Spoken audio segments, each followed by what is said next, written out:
Hello friends, welcome back to my channel Gyan Sankar. तो friends, ये हमारी सीरीज जो चल रही है यूथ पब्लिकेशन के एग्जाम पॉइंट नेट से, इसमें मैं आपको कंप्लीट इंडियन कॉन्स्टिट्यूशन का कराने वाली हूँ। तो इससे पहले मैंने काफी सारी वीडियो डाल रखा है, अगर आपने वो नहीं देखा है अभी तक तो प्लीज आप उसे जाके देख लीजिए, प्लेलिस्ट पे चेक कीजिए। यूथ पब्लिकेशन एग्जाम पॉइंटर करके मैंने प्लेलिस्ट में बना रखा है।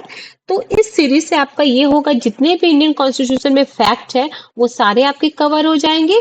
और फिर जैसे ही ये कंप्लीट होती है हमारी सीरीज, उसके बाद मैं इससे रिलेटेड टॉपिक वाइज एमसीक्यू भी लेके आऊंगी। तो फ्रेंड्स, स्टार्ट करते हैं। और अगर आप चैनल पे पहली बार आए हो तो प्लीज चैनल को सब्सक्राइब कर लेना, बेल आइकन को प्रेस करना, ताकि जब भी मैं वीडियो डालूं तो आपको नोटिफिकेशन मिल जाए। तो आज हम पढ़ेंगे, इससे पहले मैंने राष्ट्रपति और उपराष्ट्रपति करा दिया है कार्यपालिका से संबंधित। आज हम पढ़ेंगे मंत्रिपरिषद और प्रधानमंत्री। ठीक है, आज के क्लास में इनको हम कवर करेंगे। तो सबसे पहले क्या है, राष्ट्रपति को सहायता एवं सलाह देने। ये क्वेश्चन आपने कई बार देखा होगा, इस आर्टिकल 74 आर्टिकल पूछा जाता है कई बार। मतलब प्रीवियस ईयर क्वेश्चन, जैसे कुछ कुछ आर्टिकल है जो मेन आर्टिकल है, तो वो आपको प्रीवियस ईयर के क्वेश्चन में मिलेंगे। तो इस टॉपिक को करने से क्या होगा ना, कि हमें सारे आर्टिकल भी लर्न हो जाएंगे और साथ में सिस्टमेटिक वे में याद होगा कि इसके बाद ये ऐसे, मतलब कार्यपालिका था, इसके बाद न्यायपालिका, या तो धीरे धीरे करके आपको अगर एग्जाम में कोई आर्टिकल नहीं भी आएगा तो भी आप अंदाजा लगा सकते हो, अच्छा ये तो इस भाग में था, तो ये आर्टिकल तो नहीं होगा। कई बार आपने ऑप्शन में देखा हो कि बहुत दूर दूर वाले आर्टिकल देते हैं, तो जिससे आपका ये मतलब क्वेश्चन नहीं आते हुए भी आपको उस आंसर को आप सही कर पाओगे। तो ठीक है, 74 आर्टिकल में क्या बोलते हैं, 74 का फर्स्ट में बोला गया है कि राष्ट्रपति को सलाह देने के लिए एक मंत्रिपरिषद होगा जिसका प्रधान प्रधानमंत्री होगा। ठीक है, इस प्रधानमंत्री को एक ऐसे लाइन समकक्षों में सर्वप्रथम, यानी सारे मंत्रिपरिषद में उसको सर्वप्रथम यानी सर्वश्रेष्ठ किया जाता है। तो एक ऐसी भी लाइन करके किनको बोला जाता, ऐसा भी ये क्वेश्चन आता है। ठीक है, तो अब केंद्रीय मंत्रिपरिषद की संरचना कैसी है, तो इसमें क्या होता है, तीन भाग में डिवाइड है। कौन, कैबिनेट मंत्री, फिर राज्य मंत्री और उप मंत्री। और ये जो राज्य मंत्री हैं उसमें कैबिनेट मंत्री का सहायक और दूसरा हो जाता है राज्य मंत्री स्वतंत्र प्रभार। ठीक है, अब कैबिनेट, राज्य मंत्री और उप मंत्री जो होते हैं केंद्रीय मंत्री परिषद में सम्मिलित। देखो केंद्रीय मंत्री परिषद में कौन कौन सम्मिलित हो गए, अगर क्वेश्चन पूछे कि केंद्रीय मंत्री परिषद में निम्नलिखित में से कौन से सम्मिलित है, तो इसमें कैबिनेट मंत्री, राज्य मंत्री, उप मंत्री सम्मिलित होंगे। कैबिनेट में कौन सम्मिलित होता है, केवल कैबिनेट के मंत्री होते हैं। आगे है, प्रधानमंत्री की नियुक्ति राष्ट्रपति करेगा और अन्य मंत्रियों की नियुक्ति राष्ट्रपति प्रधानमंत्री की सलाह पे करेगा। ये किस आर्टिकल में है, ये तो 75 के फर्स्ट में है। ठीक है, आगे है, आगे देखो, सभी केंद्रीय मंत्री अपना पद राष्ट्रपति के प्रसाद पर्यंत धारण करेंगे, जिसका प्रावधान किस अनुच्छेद में, तो 75 के सेकंड में है। पहले तो मंत्री की नियुक्ति कौन करेगा, प्रधानमंत्री की सलाह से राष्ट्रपति अन्य मंत्रियों की नियुक्ति करते हैं, वो 75 के फर्स्ट में है। और सभी केंद्रीय मंत्री अपने पद राष्ट्रपति के प्रसाद पर्यंत धारण करेंगे, इसका प्रावधान किस में है, 75 के सेकंड में है। आगे है, मंत्रिपरिषद सामूहिक रूप से लोकसभा के प्रति उत्तरदायी है, तो 75 में ही है।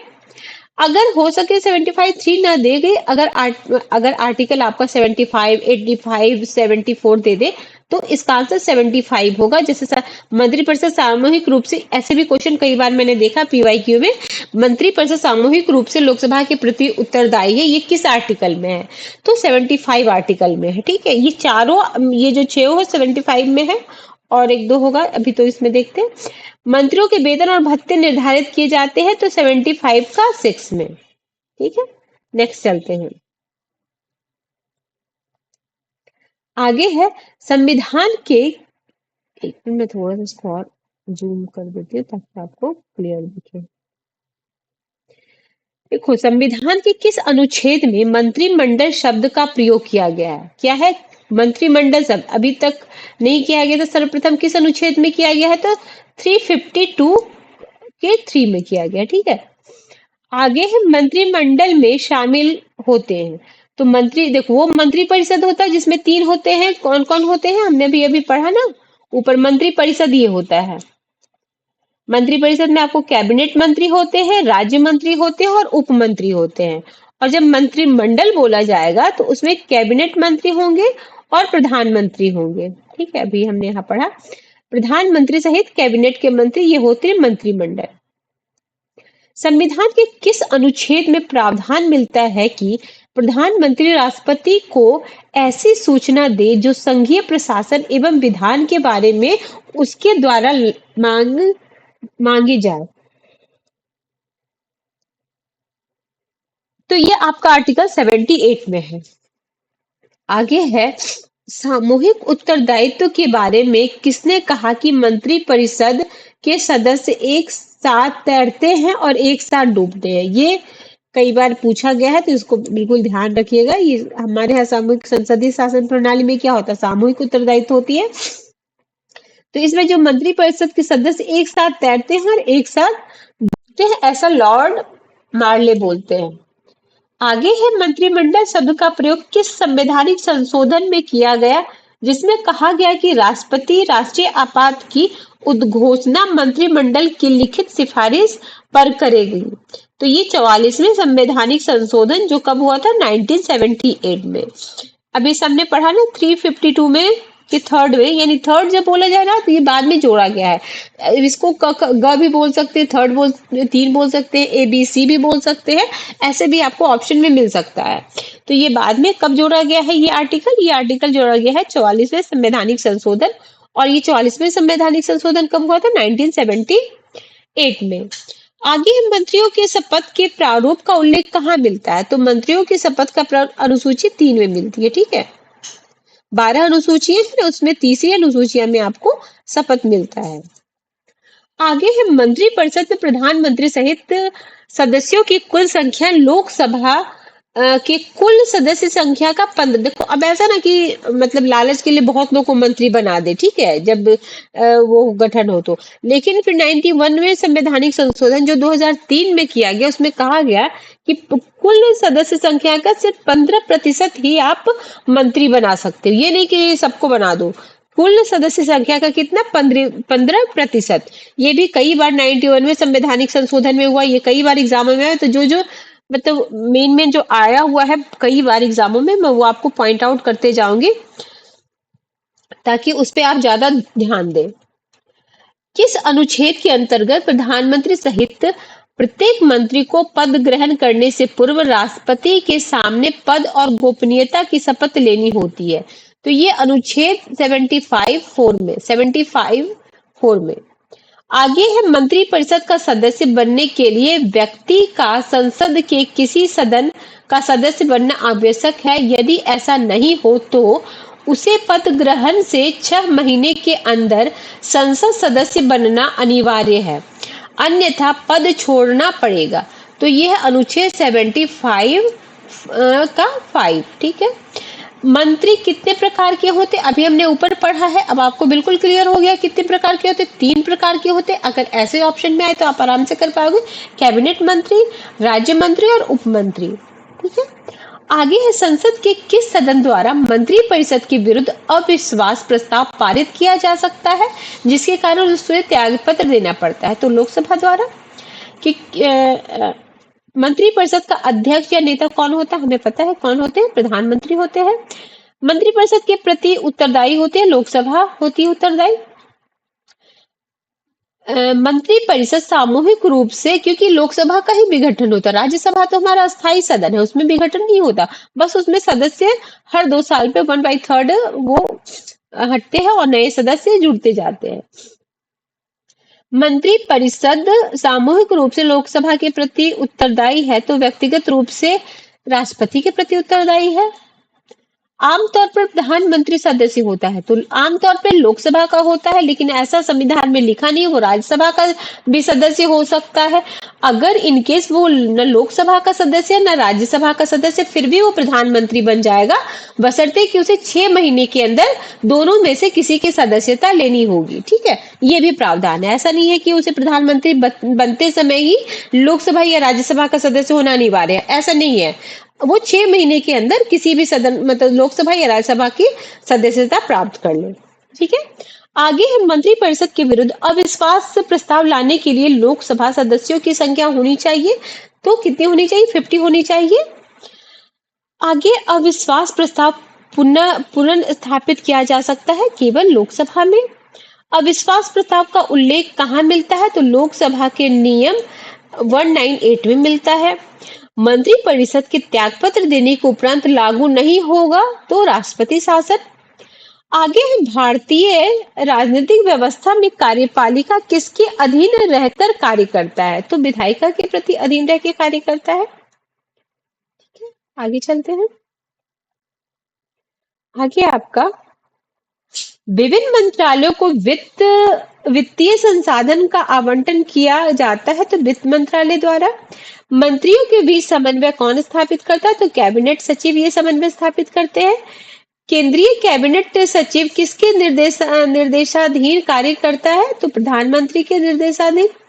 कैबिनेट सचिव किसका अध्यक्ष होता है? तो सिविल सर्विसेज बोर्ड का। राष्ट्रपति को लोकसभा के विघटन करने की सिफारिश करता है तो प्रधानमंत्री।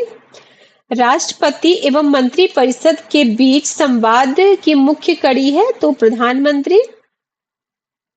आगे किसी मंत्री को त्यागपत्र देने अथवा राष्ट्रपति को उसे बर्खास्त करने की सलाह कौन दे सकता है?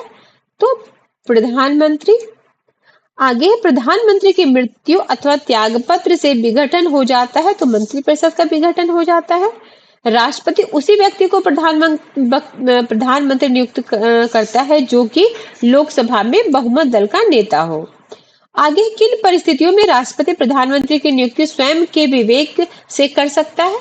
जब लोकसभा में किसी भी दल को स्पष्ट बहुमत न मिला हो।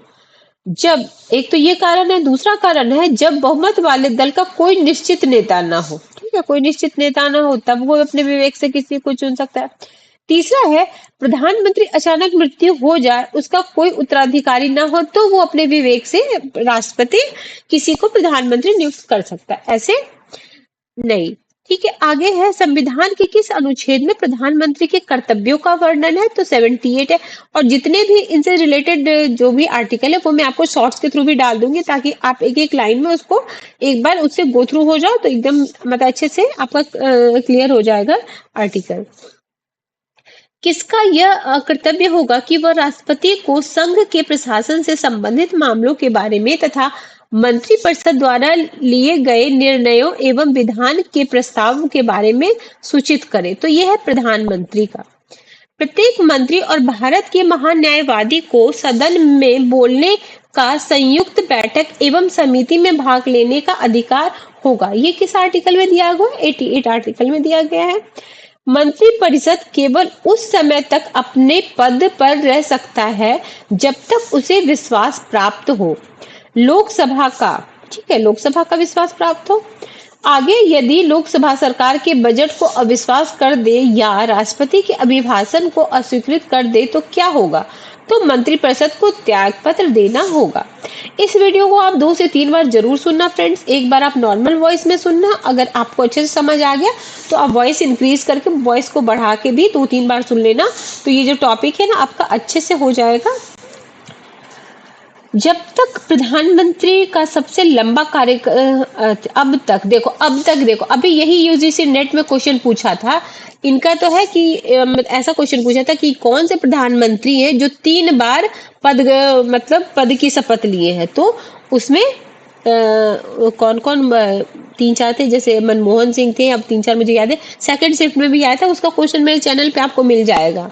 मैंने यूजीसी नेट जो अभी 4 सितंबर को हुआ था उसके सेकंड शिफ्ट का सॉल्यूशन करा रखा, फर्स्ट शिफ्ट का भी मैं कराने ही वाली हूँ। मेरे पास क्वेश्चन तो है बट मैं सोच रही थी कि अगर रिजल्ट आऊँ, क्योंकि उसमें काफी 7-8 क्वेश्चन गलत यूजीसी मतलब एनटीए ने आंसर दिया था, तो मैं सोची एक बार उसकी आंसर की आ जाए तो फिर मैं उसका सॉल्यूशन करा दूँ, ताकि आप कोई भी एग्जाम अभी पीजीटी किसी भी स्टेट का दे रहे हो, अगर यूपी का दे रहे हो या बिहार का भी टायर 4 होने वाला है, झारखंड में भी होगा और हरियाणा में भी होने ही वाला है। हरियाणा में तो असिस्टेंट प्रोफेसर का होने वाला है, तो उसमें भी पहला तो ऑब्जेक्टिव है फिर सब्जेक्टिव भी है उसमें। तो तो उससे आपका हो जाएगा। तो मैं अभी देखती हूँ, जब आ जाए तो मैं उसको उसको भी आपको सॉल्यूशन उसका भी करा दूंगी। तो उसमें था कि वही तो नरेंद्र मोदी भी 3 बार शपथ ले चुके, लेकिन वही 3 बार उनका पूरा कार्यकाल नहीं हुआ है। बट तीसरी बार तो वो शपथ लिए ना इस बार। आगे है, मंत्रिमंडल के मंत्रियों के चयन हेतु स्वविवेक का पूर्णतः प्रयोग किया जाता है तो प्रधानमंत्री द्वारा। आगे है, भारत का प्रधानमंत्री किसके प्रति जवाबदेह होता है? अब इतनी बार मैंने पढ़ा दिया, तो किसके प्रति होगा? लोकसभा के प्रति। आगे है, देश की प्रथम महिला प्रधानमंत्री की सदस्य देखो राज्यसभा से थी ये, ठीक है। ये भी पूछा जा सकता है, तो हो सकता है आपको तभी ध्यान न रहे, तो आप ये सब फैक्ट को ध्यान रखो, राज्यसभा से थी। और मनमोहन सिंह भी जो बने थे वो भी राज्यसभा से। और भी एक दो और भी प्रधानमंत्री है, उनको भी मैं एक अलग से सेग्रीगेट करके आपको बता दूंगी कि मे भी इस तरीके का क्वेश्चन भी बना ले। भारत में प्रथम गैर कांग्रेसी प्रधानमंत्री कौन थे? मोरारजी देसाई थे।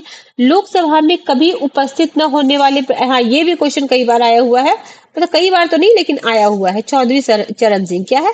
लोकसभा में कभी भी उपस्थित न होने वाले प्रधानमंत्री कौन है? चरण सिंह।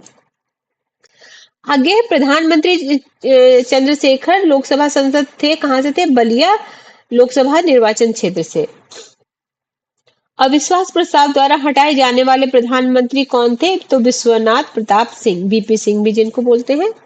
उदारीकरण, निजीकरण और भूमंडीकरण की नई आर्थिक नीति की घोषणा करने वाले प्रधानमंत्री कौन थे? पीवी नरसिम्हा राव।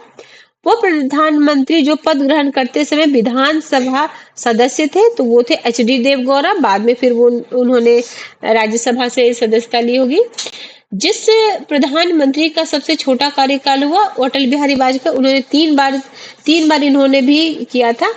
तो 3 बार, एक 13 महीना 13 दिन और 4 साल, वो भी 3 बार प्रधानमंत्री बने हैं।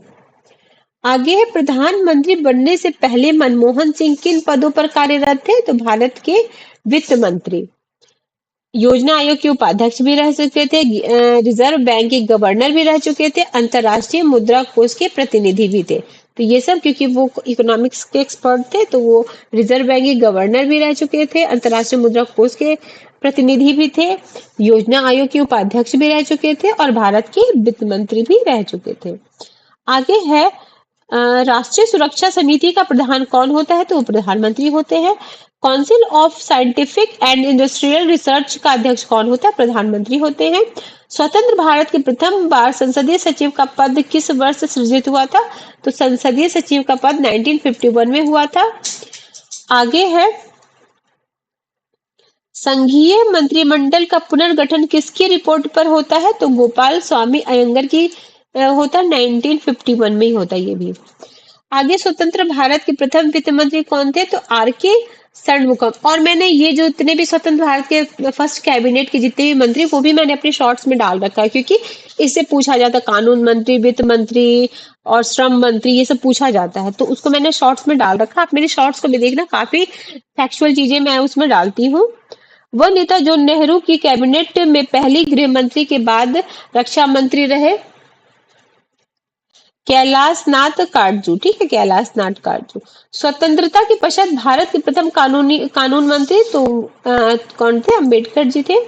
भारत के प्रथम ऐसे प्रधानमंत्री जिनकी मृत्यु देश से बाहर हुई थी, लाल बहादुर शास्त्री, जो ताशकंद समझौते में गए थे, तो वहीं उनकी मृत्यु हो जाती है। उसका अभी तक पता वैसे नहीं चला किस रहस्यवादी तरीके से उनकी हो जाती है। आगे उप प्रधानमंत्री पद है, तो गैर संवैधानिक है, ऐसा कोई मतलब संविधान में इसका कोई आर्टिकल, कोई उल्लेख नहीं है, तो इसलिए गैर संवैधानिक है। कैबिनेट समिति का गठन जो गैर संवैधानिक है, किया जाता है प्रधानमंत्री द्वारा किया जाता है। आगे, वो कौन से प्रधानमंत्री बनने से पूर्व राज्यों के मुख्यमंत्री पद पर आसीन रह चुके थे? ये भी कई बार एग्जाम में, इसको ध्यान रखिएगा कौन कौन थे। तो देखो, Morarji Desai, Chaudhary Charan Singh, BP Singh, Narasimha Rao, S D Deve Gowda और नरेंद्र मोदी। ये तीन, ये जो 1 2 3 4 5 6 है, जो राज्य के मुख्यमंत्री भी रह चुके हैं प्रधानमंत्री से पहले। ठीक है, आगे है, अब ये प्रधानमंत्री जितने हैं उनको ध्यान, और इसका कहाँ से ध्यान रखना मैं ये बताऊं। देखो पहले वाला तो हमें सबको पता होता, लेकिन जो बाद में काफी काफी कम टाइम के लिए चेंज, जैसे इंदिरा गांधी के बाद मोरारजी आए थे, वो भी ध्यान रखना। फिर चौधरी चरण सिंह थोड़े टाइम के लिए आए थे, देखो कितने टाइम के लिए, बस मार्च में आए थे और जनवरी में हो गए थे, तो कम ही टाइम के लिए आए थे, लगभग 9 महीने। ठीक। हाँ। ठीक है, आगे है आपका इंदिरा गांधी, फिर होती है 80 से 84, फिर 84 में उनकी मृत्यु हो जाती है, फिर राजीव गांधी आते हैं। हाँ, इसके बाद काफी चेंजेस हुए हैं, काफी कम कम टाइम के लिए, जैसे राजीव गांधी के लिए विश्वनाथ प्रताप, चंद्रशेखर, पीवी नरसिम्हा राव, अटल बिहारी वाजपेयी, देखो मई से ले 16 मई से 1 जून, यानी 13 दिन के लिए थे। फिर एच डी देवगौड़ा 14वें नंबर पे है। फिर इंद्र कुमार गुजराल। तो इस समय के जितने भी प्रधानमंत्री, इसको कई बार एग्जाम में आपको यूजीसी नेट में मिलेगा कि इनको कालक्रमानुसार अरेंज कीजिए। देखो अटल बिहारी वाजपेयी ने भी 3 बार शपथ लिया, ये भी ध्यान रखना। तो अभी तक के 3 जो हमारे प्रधानमंत्री हो गए हैं, जो 3 बार शपथ लिए, अटल बिहारी वाजपेयी 1, 2 और 3 बार लिए हैं। और मनमोहन सिंह भी लिए नहीं, मनमोहन सिंह तो 2 बार, और जवाहरलाल नेहरू 3 बार, और ये नरेंद्र मोदी। ठीक है, और सबसे ज्यादा कार्यकाल अभी तक तो उनका है। ठीक है, आगे इनका हो जाएगा अब तो। ठीक है, अब है ये भारत के उप प्रधानमंत्री, तो कौन कौन रहे हैं। देखो सरदार वल्लभ भाई पटेल, मोरारजी देसाई, जगजीवन राम, चौधरी चरण सिंह, वाईवी चौहान, चौधरी देवीलाल, लाल कृष्ण आडवाणी। तो ठीक है फ्रेंड्स, आज हमने प्रधानमंत्री से रिलेटेड जितने भी मंत्रिपरिषद से रिलेटेड फैक्ट थे उसको सारे को कवर कर लिया है। नेक्स्ट क्लास में मैं आपको महान्यायवादी यानी अटॉर्नी जनरल कराने वाली हूँ। अगर ये तो कम टाइम में ही हो जाएगा, देखती हूँ कितना उस दिन मैं कवर करा पाऊँ। तो ठीक है फ्रेंड्स, किसी वजह से ये चैनल आपको हेल्प करा प्रिपरेशन में, तो जरूर चैनल को सब्सक्राइब करें, और जितने भी आपके फ्रेंड्स या फैमिली होंगे उनमें आप जरूर शेयर करें, ताकि जितने ज्यादा से ज्यादा लोग मेरे से जुड़ेंगे तो मुझे मोटिवेशन मिलेगा, और मैं आपको ऐसे ही अच्छे कंटेंट जो आपको एग्जाम में आपको काफी हेल्प करने वाला है, मिलने वाला है मेरे चैनल पे। तो जरूर सब्सक्राइब करें। मिलते हैं नेक्स्ट वीडियो में। Till then bye bye.